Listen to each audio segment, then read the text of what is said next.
Eu publiquei hoje, dia 12 de julho, uma crônica sobre sonhos, na verdade sobre o grande poeta português Fernando Pessoa, e eu queria falar um pouco mais com vocês sobre ele hoje, sem repetir o que está publicado no texto, e tentando estabelecer uma ligação entre a poesia dele e a situação atual e prospectiva do Brasil.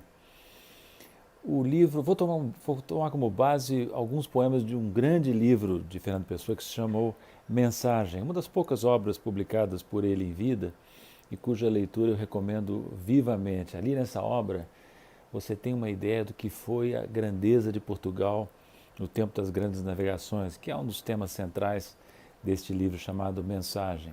Foi através deste livro e de outras obras de Fernando Pessoa que eu me dei conta, quando travei contato com Fernando Pessoa pela primeira vez, da grandeza de Portugal. E vale a pena recuperar essa memória nas palavras maravilhosas de Fernando Pessoa. Eu vou selecionar dois poemas que eu sei de cor, na realidade, mas que eu vou manter aqui à mão para não errar. O primeiro deles se chama Ilhas Afortunadas e começa e vai assim: Que voz vem no som das ondas que não é a voz do mar?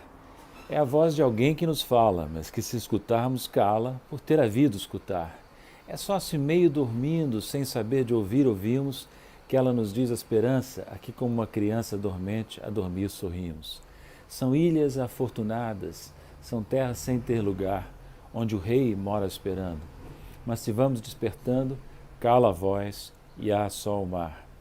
Lindo poema.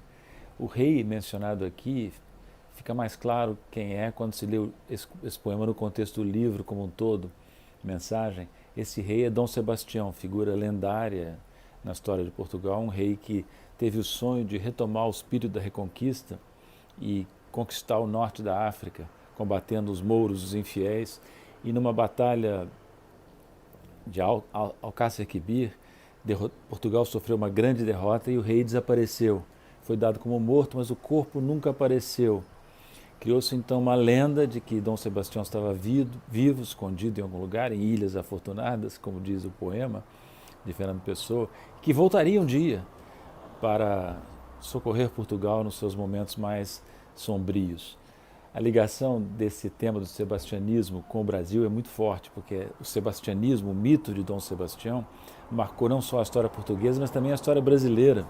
Por exemplo, no século XIX houve movimentos revolucionários que tinham um forte conteúdo sebastianista, entre eles Canudos. Né?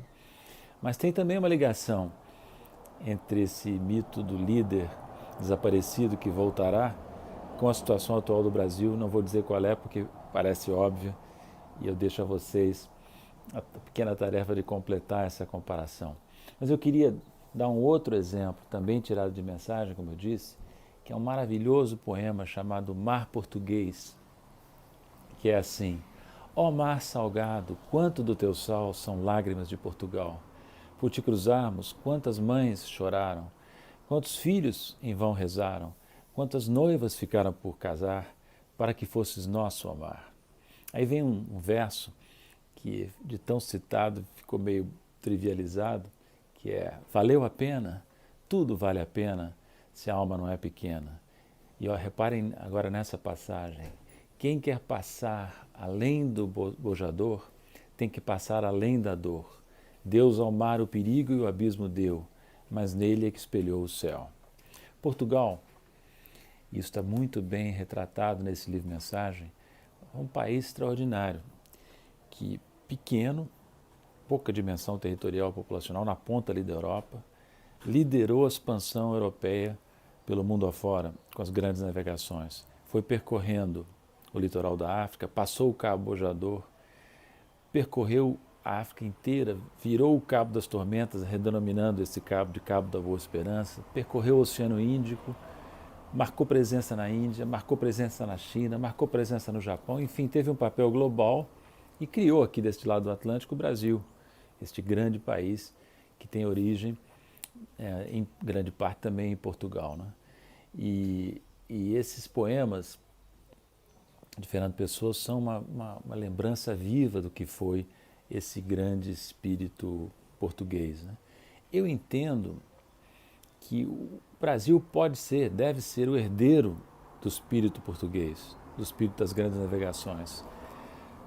Hoje mais do que Portugal, porque Portugal pequeno, meio que diluído na União Europeia, já não pode desempenhar esse papel de herdeiro do grande espírito português, a não ser em aliança com o próprio Brasil. É verdade que o Brasil é muito mais do que Portugal. O Brasil tem aqui a África, com a sua cultura, com a sua variedade, que está no sangue da grande maioria dos brasileiros. Tem os povos originários indígenas, que está também no sangue de grande parte dos brasileiros, com a sua variedade de culturas e de contribuições. Tem a contribuição de outros países europeus que aqui vieram, espanhóis, italianos, alemães. Existe aqui no Brasil a maior população de origem japonesa fora do Japão. E a população brasileira de origem libanesa é maior que a população total do Líbano.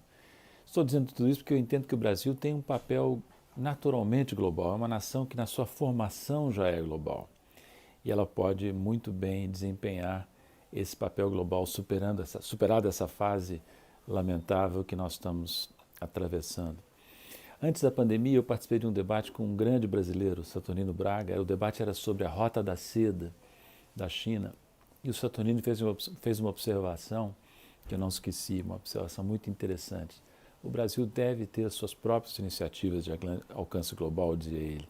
Por que não ter uma Rota da Boa Esperança? Uma rota que faça que o Brasil percorra de novo o caminho das grandes navegações portuguesas, abrindo-se para a África, para a Ásia, para o resto da América, né? O Brasil tem que pensar grande, Rota da Boa Esperança. Temos que recuperar nossas empreiteiras. Podemos fazer isso com Itamaraty, os quadros excelentes, com o BNDES financiando a exportação de bens e serviços brasileiros, com as grandes empresas brasileiras que podem ter atuação internacional. Enfim, o Brasil é um grande país que não pode pensar apenas em si e na sua redondeza imediata. Nós já começamos a esboçar esse grande papel internacional no tempo do Lula presidente. E podemos voltar a fazê-lo com mais força, acredito, num possível futuro governo Lula a partir de 2023.